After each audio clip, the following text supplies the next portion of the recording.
Hey, how's it going, guys? I'm Paradoxic, and welcome back to The Walking Dead. The Walking Dead has returned to our screens with the final kind of third of season 10, season 10C. So I think this still goes up to like 22 episodes. I believe it still goes on to that, and it carries on from where we last left off in season 10B. So we are on to episode 17, its return, and the last portion we got was a crazy portion.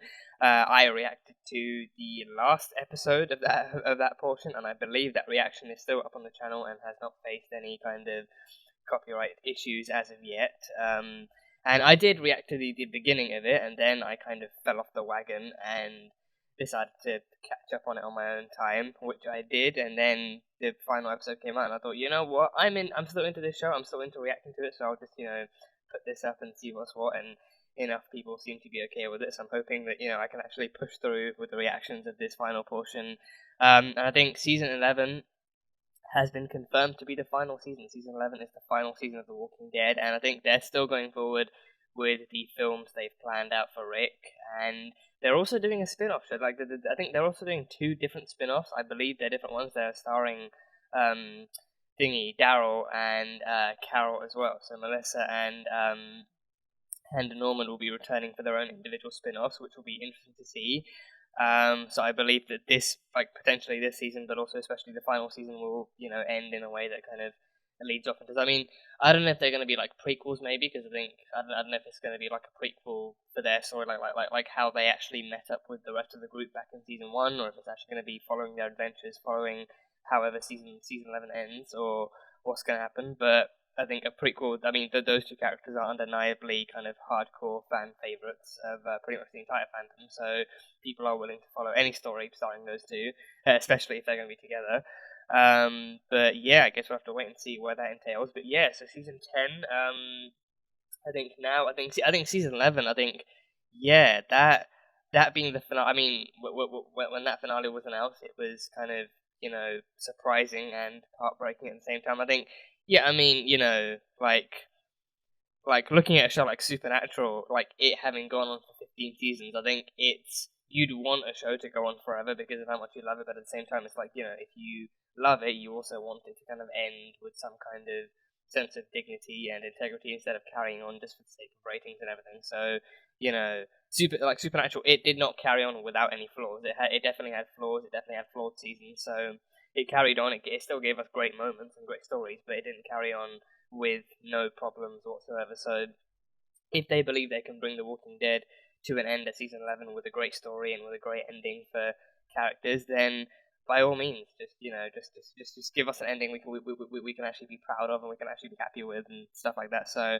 yeah, but season 10, I'm curious to see how they end things off here, because last time we had a crazy portion. So the Whisperer threat is over. The Whisperer threat has been done and dealt with. So Negan kind of rejoined, and Negan had his own thing going on with Alpha, and then it was revealed that he was actually released by Carol under the kind of condition that he infiltrate the Whisperer gang and kill Alpha and bring her head to Carol after what she did to her son. So yeah, so he did it. It took him a while. I think both Carol and Daryl actually kind of questioned why it took him so long to finish the job. And then he was like, what is it with you people in time? Like, it takes time to infiltrate a group as crazy and as ruthless and as insidious as the Whisperers. It took him time. He had to actually infiltrate the group and get close enough to Alpha to do the thing. And he did some stuff in order to do that. He definitely did some stuff. And one of those things was Alpha, pretty much as well. So he he took his time, but in the end, he did manage to lure her towards an empty cabin under the pretense of Lydia being there, under Lydia being there.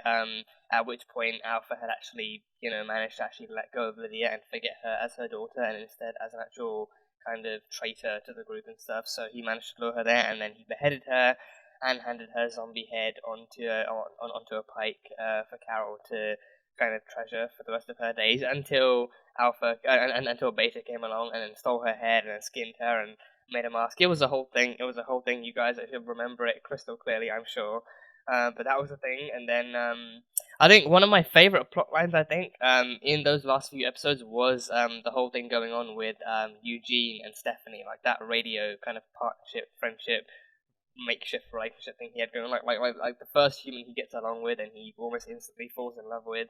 And he only ever hears her voice through a radio, and for obvious reasons, like because their community's rules and everything, like they can't disclose locations or any sensitive information like that. But regardless, they get along. They hit it off with music and other stuff and stuff like that. So he eventually, after a kind of botched kind of communication attempt at Rosita's hands, he did eventually kind of reignite that communication again, and they made a deal to meet at a certain point in time at a certain place.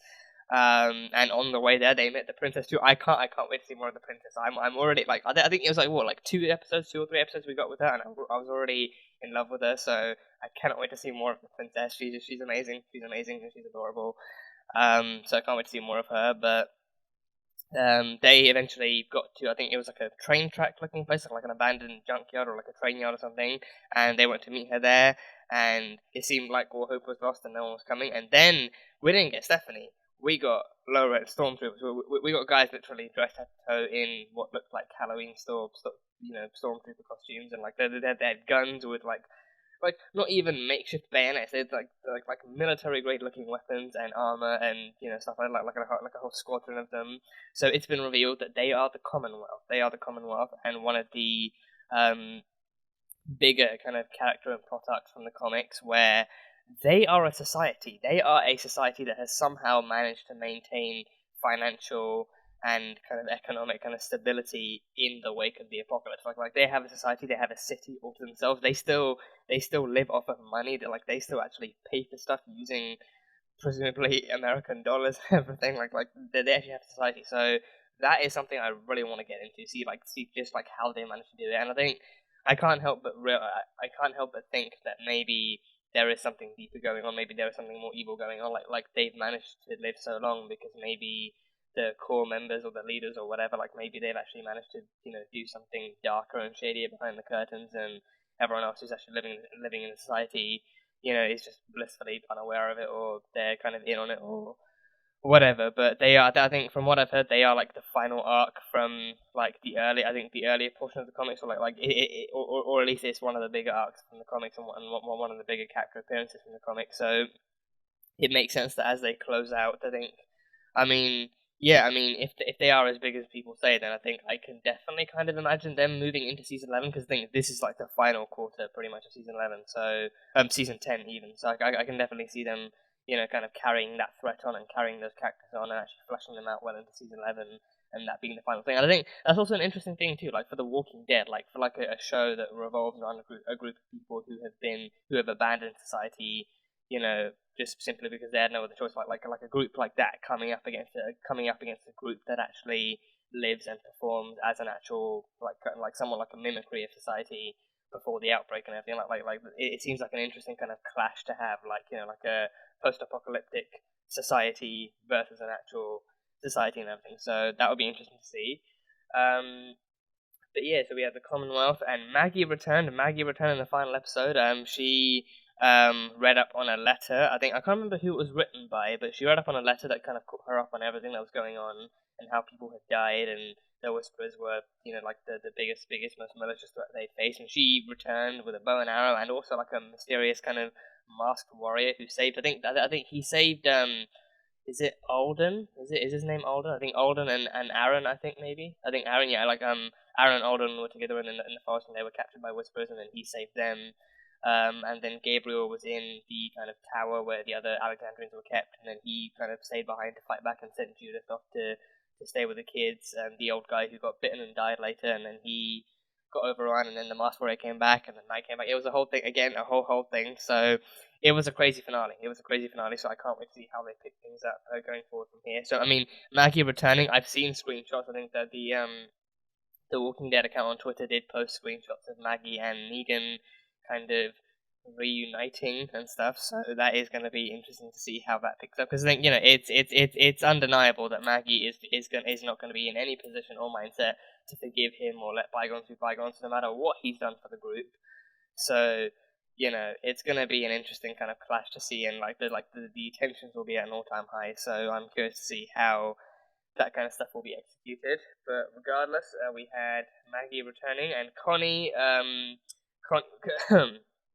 Connie was left behind, but she had been discovered by Virgil. She was kind of, all messy and kind of muddy in the forest, and she woke up and kind of walked out onto the path and then collapsed in front of a horse, and then we discovered that Virgil was the one riding that horse. So obviously, after what he did to Michonne and the other island prisoners, we have little to no reason to trust him or to think that he's changed, but I guess we'll have to wait and see how he actually treats Connie and if and when he actually helps her get back to the rest of the group. So a lot of stuff has, has gone down, and now going into the final portion of season 10, like a lot more stuff will, inevitably go down. So yeah, I've been talking for almost 10 minutes, and now I feel like it's a good enough time to get into the actual episode. So yeah, on to the reaction portion of episode 17 of season 10. So as always, if you guys want to catch the full-length reaction, because this will be the highlights reel, if you guys want to catch the full unedited version of the reaction, that one will be up on Patreon, so you can go catch that over there.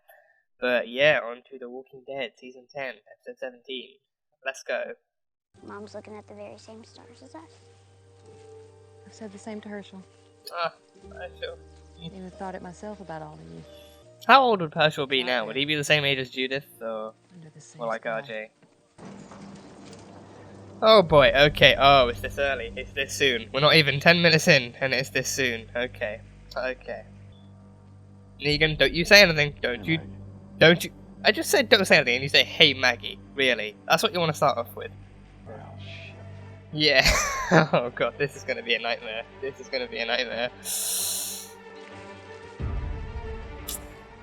God damn it. I did not think they'd be dropping that bomb on us this soon. Like, 5 minutes in. Literally 5 minutes in. Elijah and Cole. Elijah? Oh, the masked dude is Elijah. Hershel and I were living with their people till recently. How bad is it in daylight? Oh, that's pretty bad. Yeah. I wanted you to hear it from me because... It was you? Yeah. You let him out? Alpha needed to die, and Negan was our best chance. So we all go to Alexandria and live next door to the guy who torched this place? Same guy who killed her husband. All right? We're still figuring things out. I'm wondering if she's gonna call out any kind of hypocrisy, like, oh, you believed Alpha needs to die, and then you did things your own way, and things happened. But then when she needed Negan to die, Rick went out of his way to save him. Oh, jeez. Oh, yeah. No, keep that one close. Oh. Okay, it's a cut, not a bite, so that's a plus. That's a positive. Come on, Master. Come on, Elijah. That's it. Yeah, just crush it. Just crush the head. There we go. Just crush it. There we go. Yeah, just a cut. That's like a graze. Yeah, okay. Pretty sure she got it from the door too, and not the actual claws and nails of the walkers. Took a detour. My Nana had this place by the ocean. After Breathy died, Glenn and I talked about going there. Not forever, just for a little while. But I thought Hershel could. He loved it. Waves twice his size knocking him to the ground. He just bounced right back up laughing. We watched the sunrise. He asked how his daddy died. I knew he would. I knew it was coming.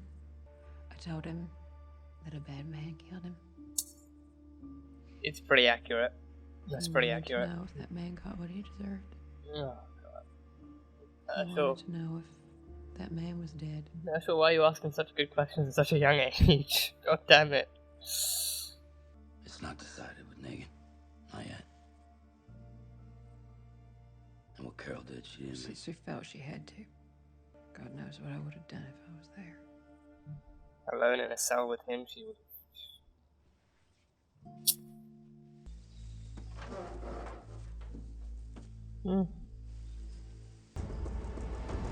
Whew! Maggie. Okay, it's Maggie. You left your post. Yeah. Oh, damn, he's good. Elijah's good. Yeah. Cheers, Elijah. He just lost his, too. Ah. God damn it. Everyone loses sisters in this show. Sisters are never safe in this show. I feel like Elijah is going to be the most empathetic character we get this portion of the season. He says nothing, you know, just all actions, no words, and he's easily going to be the most heartfelt character. Tell me that kid is not dead. Oh, Jesus. Oh. I'm careful, I don't know how, but it's them. They're out here. They wanted you to find this. The Reapers. What's a Reaper? Okay, that doesn't sound good. People who attacked our home. They've got Hershel. If anything happens to that kid. Scattered. Definitely running. All headed north. Our people are out there. Splitting up's the fastest way to find them. And what if something finds us? Then you handle it. I don't really think you have any other choice right now. Stay alive. Yeah. Elijah, you all good? You good? Does he not trust Daryl? I feel like he maybe is worried about Maggie. Hey. You okay? Can you,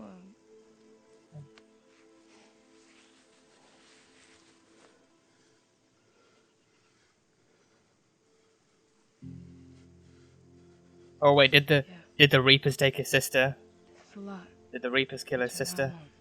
Come on, Elijah, you've got this. Come on. Come on. You find anything that is a Reaper, you kill it. That's it. End of story. She's one of ours. Oh.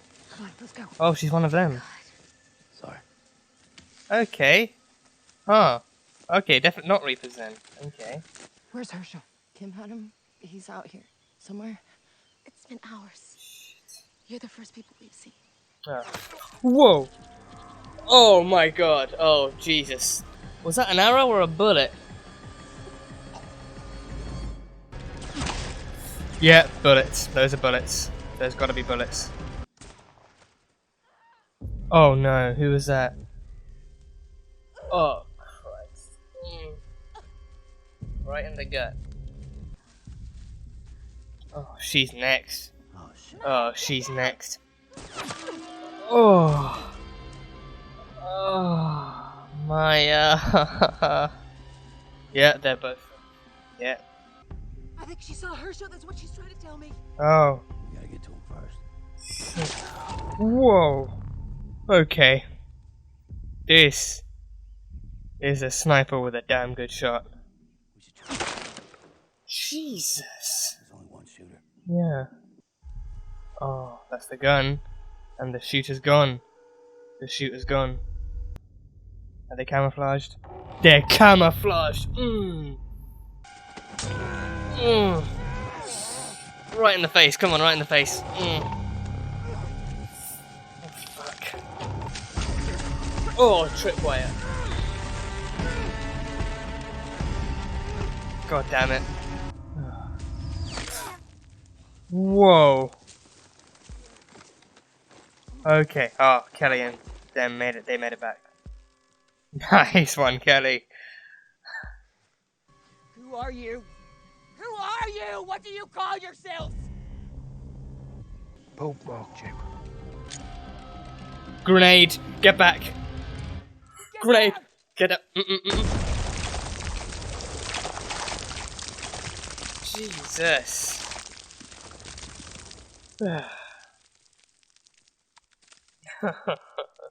But when you don't have a cyanide pill, you need something, right? You need something. Oh. Hey, Mom.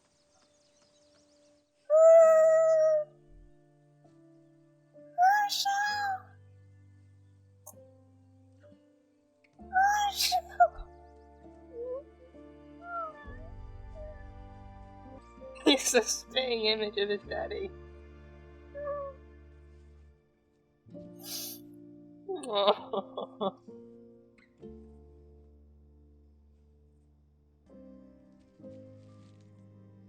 No. No. Yeah, I got the fist bumps on lockdown. Yeah, they're friends now. They're friends now. You seem like you've been in charge of people your whole life. But you protect them. Just like my sister. I hope I get to meet her someday. So long as Virgil does the right thing, then sure, you can. You can. I'll deal with Negan if I have to. Right now, the only thing that matters is Alexandria. Finding a home and then sorting the other stuff out later. No point worrying in everything all at once. I can't, Hershel. If anything happens to that kid, like I said, or didn't say, rather, just...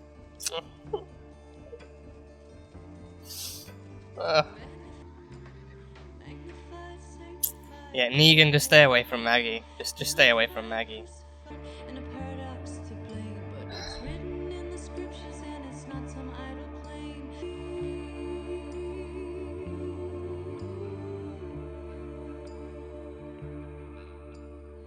So yeah, that is the end of the episode, and that was a very very specific return. That was a very specific return to specific points from where we left off on, and I think I like that they are actually focused on the fact that Maggie has returned and what's been happening with Maggie to begin with. I think I feel like the stuff with the Commonwealth and Eugene and everyone else there, like that stuff is going to be, it's going to need a better, bigger setup and more time. So starting off with something that's arguably a little bit simpler, whilst it can also be actually, packed down into one episode is, like the better route to go. So they did a great job of that with this episode. So Maggie is back, Maggie has returned, and they wasted no time kind of rolling her around or actually kind of like beating around the bush with what's been happening. Like she's spent some time actually she's been hard at work actually helping other people too, like helping other communities. And so she was with Georgie, and I think Georgie, I don't remember her all that much. Like I don't know if it how long ago it was, because I think the last thing I remember from Maggie was her like rebelling against Rick's kind of leadership points, which was a while ago. That was still while the whole Savior thing was going on, like before the Saviors were beaten by Rick's army, and then some of them joined Rick's army and some of them rebelled. Like that was way back when. It's like that's my earliest memory of the last thing we saw from Maggie. So Georgie is not a character I actually remember all too well, but either way, Maggie said that she actually remembered that she had been with Georgie, but then Georgie had actually heard of a city out west after they'd been doing their own thing for a while, actually helping other communities and doing their own thing. She heard of a city out west, and then she went out there. But since then, she hasn't actually seen her. So yeah, I'm curious as to whether because she said like a city out west, I'm curious as to whether that city could have been the Commonwealth. Because I feel like that could be kind of like a reference to them, and that could be how we actually meet up with her again. Like maybe she's actually with the Commonwealth, maybe she's with them, maybe she joined them or something. But either way, Maggie didn't have the easiest time. Like she and Hershel kept on kind of joining group after group, and then it always went like she even specifically said like they'd be able to do some good for a while, teach them to do new things, help them build something, and help them stabilize a little bit. But then things would all go sideways, and however that happened, whether it was people or walkers or both.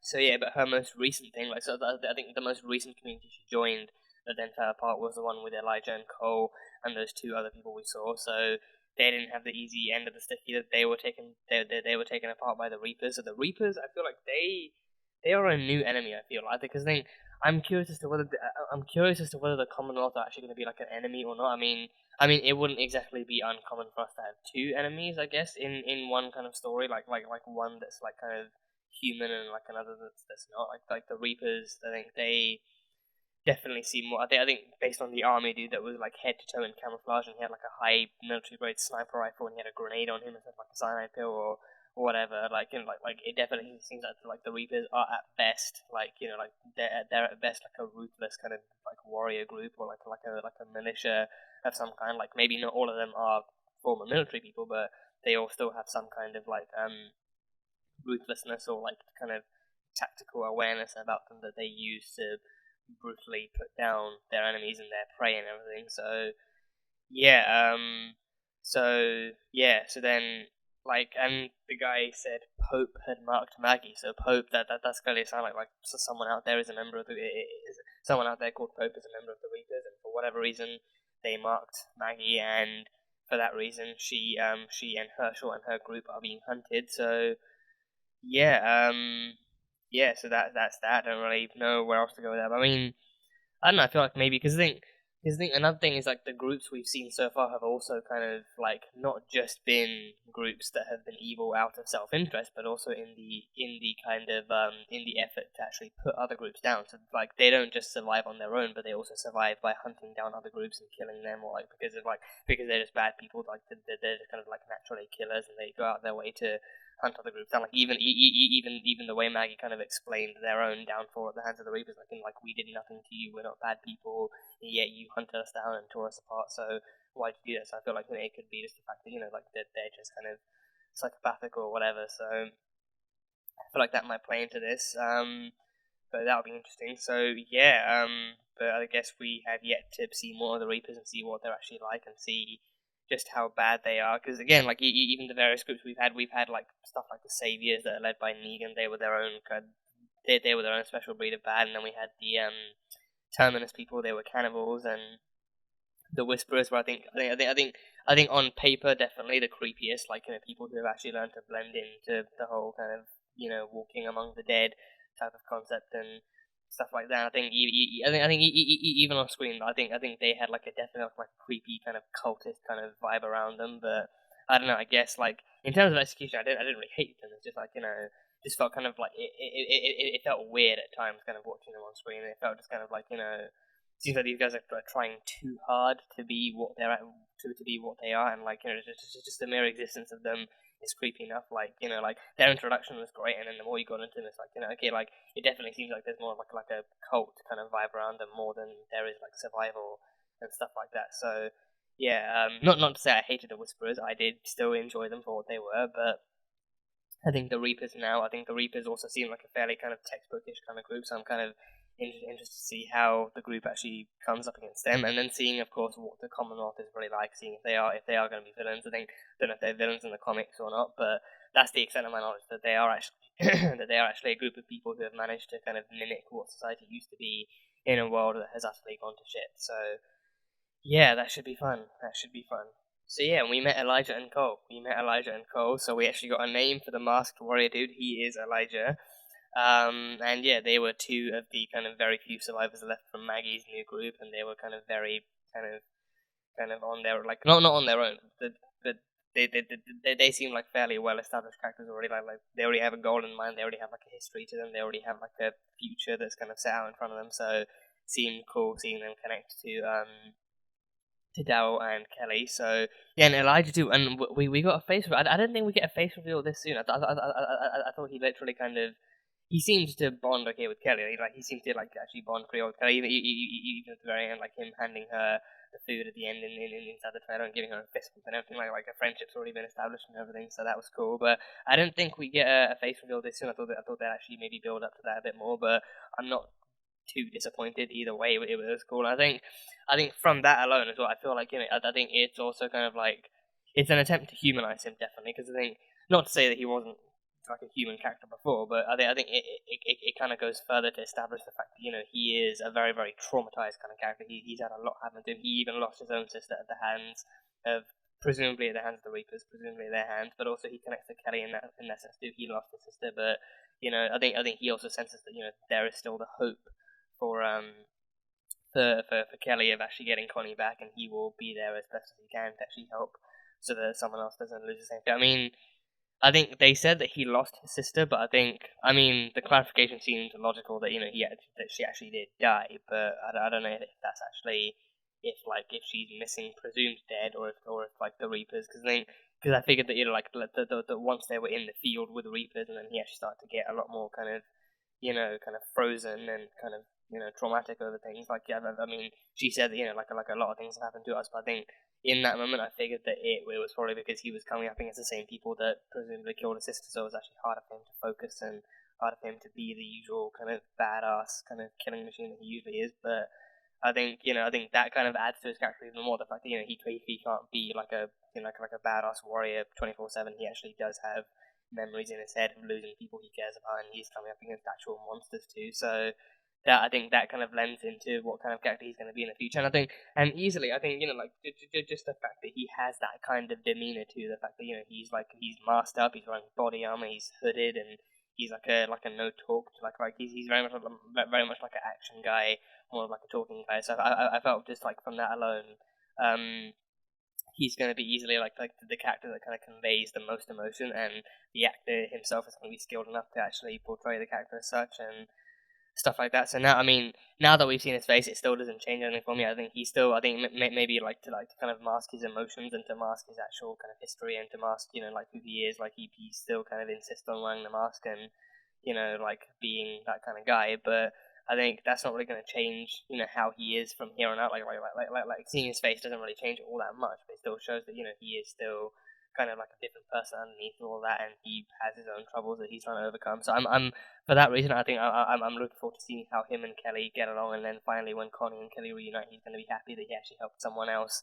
find their loved one again. He can actually kind of rejoice in that kind of shared, kind of reunion and love and everything. So it's going to be fun. It's going to be fun. But Elijah and Cole. So yeah. So now, I think I mean, again, I don't know how like if anyone else thought that we'd actually be getting like an unmasking that soon, or if we'd actually be getting like a face reveal or something that soon. But either way, it still feels cool. So looking forward to more of Elijah and Cole, definitely.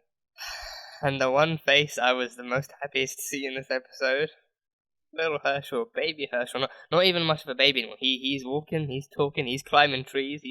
I think I was so freaking like my heart skipped a beat when I saw the blood dripping off the tree and then landing on Maggie's head, because I was like, oh no, I mean, they wouldn't, but would they? Like they wouldn't do that to us, but would they do that to us? I was so genuinely worried, and then you just see, Hershel, you hear Hershel's soft voice being like, "Hey, mom," and then you see him just, sitting all jolly in the tree and everything. So he's fine. He just kind of climbed and hid up there, presumably. So he was all good. But yeah, Hershel. He is the utmost spitting image of his daddy clan. He is the utmost spitting, like from cap to the shirt to the shorts. I think he was probably wearing shorts. I don't know, but from the cap to everything else, he's the spitting image of his daddy. And yeah, I would already die for that kid. I would already throw myself in front of whatever just to save that kid, just to make sure he survived. And I think it's probably safe to say that the rest of the fandom feels that way too. But Hershel, he must be protected, and we need him and RJ and Judith being immediate best friends, just fighting to save each other, and just being like a badass trio of kids. Like we need that. We need that kind of that kind of team up. I mean, Judith is the fighter that we know of. I think RJ is likely too young to be anywhere near a gun. Not that Judith is any more justified with a gun, but she's actually kind of, she's willing to put herself in that position, and she's willing to take up arms to protect the people she cares about, so that's that. But Hershel, I'm like 90% sure that, that Maggie would not want to let him near any weapons or let him near any kind of firefight of any kind. So, they'll team up somehow. Judith will be the fighter, RJ and Hershel will probably be cheering on from the sidelines, like, yeah, Judith, go kick that Reaper's ass, or something like that. But I don't know. But either way, it's going to be cool seeing them all meet and seeing them all hang out, so that's fun. But I mean, even the history that Maggie explained about Hershel, the fact that he that him being him, like him being naturally a kid, I think she would never. I think she would never try and hide the fact that her dad, that his dad is dead. She would tell him, like, your father's not with us anymore. He died, and he's an apocalypse baby too. I think he would grow up in this kind of environment, and the way that people die in this one is somewhat different to the way that people would die pre-outbreak and everything. So he'd be naturally curious as to what happened, and she would not lie to him. She would have no choice but to tell him the truth that he was killed by a bad guy, and then Hershel has to be even more reasonable and even more curious and ask, did the bad man who killed him get what he deserved? So, I mean, that definitely hit different when you see 5 minutes in. I did not think we'd get like a Negan and Maggie face-to-face 5 minutes in. I didn't think we'd get that soon. I thought it would be coming a lot later, but I think they definitely want to set the tone for what Maggie's return is going to be like and what her mindset is going to be like. So like hearing Maggie tell us that that Hershel asked that question as a follow-up again, it hits different knowing that Maggie ran into Negan not hours before. So Yeah, I mean, for that reason, I'm not overly fond of the kind of any talk that might come between Maggie and Negan. I definitely kind of support Maggie in her kind of focusing on actually taking care of Hershel right now and kind of clearing her own headspace and trying to bring some support to her own community before she tries to address any past traumas. And even on that note, I don't believe she's under any kind of obligation to forgive or forget what Negan has done. Because, what he has done to her personally is kind of, it is arguably more traumatic and more unforgivable than what he did to anyone else. So she's under no obligation, and, you know, I think that definitely won't stop Negan from trying. I think Negan being Negan, he will, like, especially after what he's done, like helping to take care of the Whisperers and helping to kill Alpha and Beta, he will kind of part of him will feel like maybe that's worth something, and he might end up using that in a way to kind of push himself to apologize or try and have some kind of conversation with Maggie. It won't go well. She will likely curse him out, and she'll likely reject him even harder, but it won't stop Negan from trying. So yeah, and I've also heard that there's actually a backstory episode coming for Negan, like a backstory episode, starring him and like a woman actually playing his wife Lucille. So that kind of backstory, I am intrigued to see, like what, because I don't know if it's going to be a backstory of him actually being with her in the apocalypse, or if it's actually going to be pre-outbreak. Because I don't know. I mean, he's mentioned his wife before. He mentioned his wife to what was her name? The garbage lady. What was her name? I don't know. Boba Fett came into my head for some reason. I don't know why Boba Fett came into my head. He's not the garbage lady. What was her name? I think she had a thing with Gabriel too. She had a thing with Father Gabriel, and she helped save Rick. I can't remember what her name was. The garbage lady. Let me actually look it up. I think if I don't know what kind of results I'm gonna get if I look up garbage lady of The Walking Dead. The Walking Dead. Garbage lady, garbage group, that is an actual thing. Jadis, that's it. Jadis, yeah, Anne. Yeah, her name was actually Anne. She revealed that to Gabriel, but yeah, Jadis. Yeah, she also originally had her own kind of deal with Negan that then went sideways, but, Jadis, what was I gonna say? I tried so hard to remember her name, and then now I've forgotten my original point. Jadis, what was I gonna say? Negan, no, he mentioned to Jadis. He mentioned to Jadis that he had like his own wife called Lucille, and he kind of had troubles with her and stuff like that. But we've yet to actually, and I think he loved her so much he named his bat after her, the same bat that he ended up killing Maggie's husband with. So yeah, again, I think apologies are not going to be Negan's kind of forte. He's not really going to do that well with them. But I think he's going to try and show that he is, or at least is trying to be different compared to what she saw of him last. So how well it goes, we have to wait and see. But yeah, I think it's just it's going to be a matter of time, and I think it's not going to go well. An apology scene is not going to go well. He's going to try, she's going to reject, and it's not really going to go much further than that. But yeah, I think it'll be interesting to explore how the writers actually handle that kind of a confrontation scene, and how they actually handle kind of Maggie having to readdress her trauma and stuff like that. So yeah, we have to wait and see. I want to say it's also going to be super unfair if we see Negan trying to get along with Hershel. Like, that is just going to be, because like I don't know how they might try and do that, because I feel like if Negan realizes ahead of time that he can't get to Maggie, that he can't get through to Maggie, or he can't get her to forgive him, he might try and do it by buttering up her son, and that is going to be a huge honor. Like, she is not going to want the man who killed her husband anywhere, like within 10,000 feet of her son, and and on the off chance that the writers do somehow manage to get Hershel and Negan into some kind of a friendly little friendship, it's gonna break his heart once he finds out that he's been friendly with the guy who killed his dad, to be like with the bad man who killed his dad. I think I really can't. I mean, I don't want to imagine them going down that path, but I also can try them. I can see them somehow going down that path in an attempt to kind of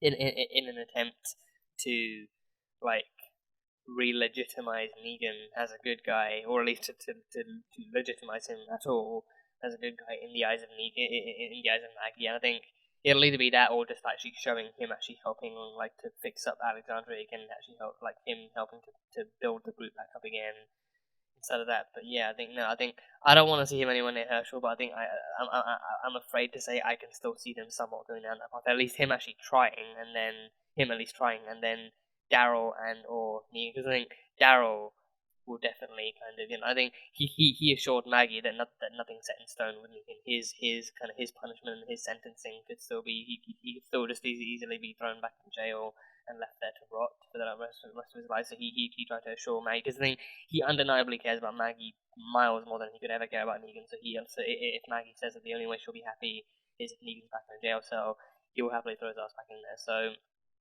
I think Daryl and or Maggie will definitely going to keep an eye on him and actually make sure that he doesn't really try anything clever or sneaky with Hershel and stuff. Because I think he already tried it with Judith, and Judith and Negan now have some sense of like a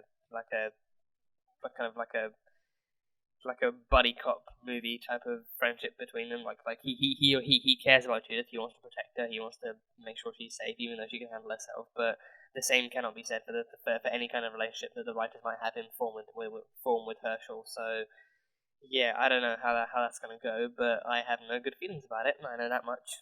So yeah, now they're back at Alexandria, and we'll be working to rebuild what's left of it. So that should be fun. And I think yeah, we did catch glimpses of like 2 or 3 other people, other members of what's left of Maggie's new community joining Alexandria. So it'll be fun to see who they are. I think they definitely look like fighters. They did like I think one of them had like scopes on his head, and the other one had like a bow and arrow similar to Maggie. So yeah, I mean that forest scene was so tense. That forest scene was insane. Just like the music, the tension, the kind of idea of like that kind of pinpointed like super accurate kind of sniper just catching them out through the trees and the branches and just catching them all out. And all 3 of those kind of other people from Maggie's community got picked off just like that. And I think I was wondering like if it was going to be like someone who was super stealthy and super accurate, but maybe like an archer, maybe someone who just made no noise. But no, they did not hesitate to go for super fast, hard-hitting bullets